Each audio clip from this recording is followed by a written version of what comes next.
Bonsoir à tous, bienvenue dans C'est Canteloup. On revient sur le discours de politique générale du Premier ministre. François Bayrou, bonsoir. Bonsoir Hélène, Manarino. Non, Mazel Tov.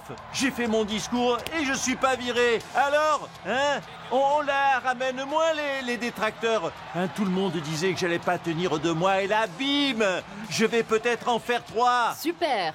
Alors vous avez alerté sur les dangers des rapports de force que mettent sur le monde la Russie, la Chine ou les États-Unis. Oui, la Russie, la Chine, les États-Unis nous menacent. Eh bien, rassurez-vous, je suis toujours là.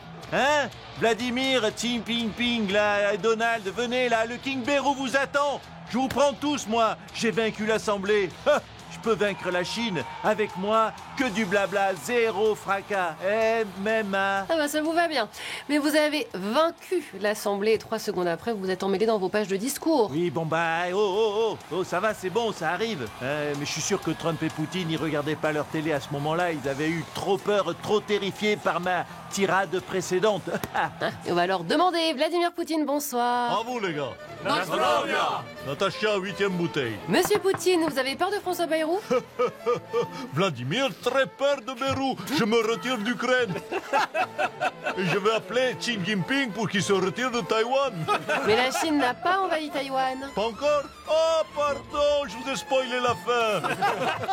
Désolé. Natacha, retirez-leur la bouteille. Gérard Larcher a suscité la polémique. Le Sénat a commandé pour lui 2 fauteuils à 40 000 € selon le Canard enchaîné. On va arrêter avec ces fauteuils qui n'ont pas coûté 40 000, enfin, seulement 34 000. Du coup, 17 000 le fauteuil, c'est quand même raisonnable, non? Non mais c'est vrai que vous avez corrigé le montant, mais ça reste extravagant quand même. Mais madame, je suis obligé d'avoir du bon matériel pour faire correctement mon travail, hein? Regardez, ça fait que couiner. C'est fatigant, vous savez, de passer des heures à raboter les allocations chômage, à réduire les APL. C'est crevant de rallonger l'âge de la retraite. Moi, excusez-moi, mais pour réduire les acquis sociaux, j'ai besoin d'être installé confortablement. Eh bien, on s'excuse. Oh, écoutez, vous êtes pardonné. Tiens, du coup, c'est quoi? Je vais commander un petit coussin à 13 000 pour mes lombaires. Voilà, faites ça pour renégocier les retraites. On revient sur le pas à gauche de François Bayrou qui a mis en colère la droite. Tout de suite, la réaction d'Éric le Viking. Regardez.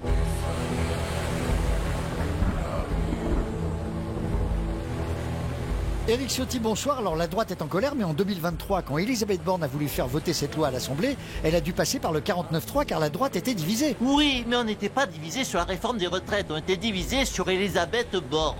Donc si je résume, vous votiez contre une loi dont vous étiez pour, juste pour embêter la Première ministre. Voilà. Mais c'est nul. Mais c'est la droite. Et c'est pour ça que du coup je suis parti vers cet Eldorado, que dis-je, ce monde magique de liberté, le RN. Ouais. Et si François Bayrou était renversé, vous verriez qui pour le remplacer? Charlie Dalin. Le vainqueur du Vendée Globe. Mais oui, c'est l'homme de la situation. Il fait le tour du monde en 64 jours. Vous imaginez le nombre d'immigrés qu'il peut ramener chez eux, par bateau, tout autour du monde? Et tout ça, tous les 64 jours, il recommence, il recommence. Ça fait rêver, hein. Plus fort que Retailleau, le gars. Et en plus, voir un islamiste être expulsé sur Fleury-Michon ou Cochonneau, avouez quand même que c'est rigolo. On ne doit pas avoir le même sens de l'humour, hein. Pour revenir sur le discours de François Bayrou, le président, notre invité ce soir. Et voilà, en même pas 3 heures. Et la touche finale, le coq. Ça vous va bien, le coq. Alors, le discours de François Bayrou est très commenté, monsieur le président. C'était long, très long. Au bout de 3 heures, moi j'ai regardé ma montre et en fait, il s'était passé que 5 minutes. Et en plus, il avait paumé ses feuilles. Oui. Donc, Vous pensez que François Bayrou peut parvenir à une amélioration de la réforme des retraites? Non mais pourquoi vouloir améliorer cette réforme? elle est parfaite. Pour une raison toute bête, c'est moi qui l'ai faite. Forcément. Bon, sinon, François Bayrou a aussi annoncé qu'il comptait rouvrir les cahiers de doléances des Gilets jaunes. Ah mais si ça l'amuse, je les ai gardés à la cave de toute façon. Tiens, François, il y a 30 cartons comme ça, là. Bon courage pour tout relire, hein. Et il faudra peut-être un petit peu de scotch par contre. Oui, et puis c'est pas ouf, c'est bourré de fautes d'orthographe. Attention François, c'est sympa de vouloir redonner la parole au peuple, mais tu vas voir François, ils disent que des conneries les gens. Bah oui, c'est pas pour rien qu'ils votent n'importe comment. Ah ben, j'allais le dire. Eh ben oui, on connaît votre mantra. Jean-Michel Apathy, bonsoir. C'est bon, on peut y aller. Non mais attendez, je suis pas maquillé là. Ah bon? Bon bah apparemment il est pas maquillé. Ah, c'est pas grave, on y va comme ça, allez.